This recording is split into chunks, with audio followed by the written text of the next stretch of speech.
ঈদ সিনেমার তালিকায় যুক্ত হলো আরও একটি নাম।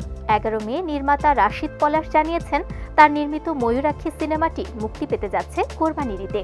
ঘোষণার সঙ্গে সিনেমার একটি পোস্টারও শেয়ার করেছেন তিনি।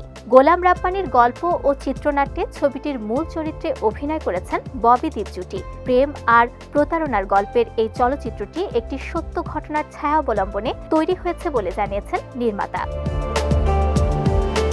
ছবিটির অন্যান্য চরিত্রে অভিনয় করেছেন সাদিয়া মাহি, সুমিত সেনগুপ্ত, ফারজানা ছবি, সমু চৌধুরী সহ অনেকে।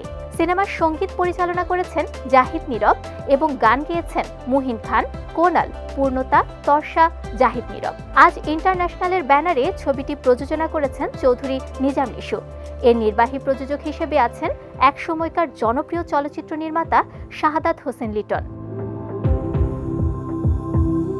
নির্মাতা বলেন, এরই মধ্যে ছবিটি মুক্তি দেওয়ার জন্য কয়েকটি তারিখ আমরা নির্ধারণ করেছিলাম, কিন্তু সময়গুলো ঠিক ছবিটির জন্য।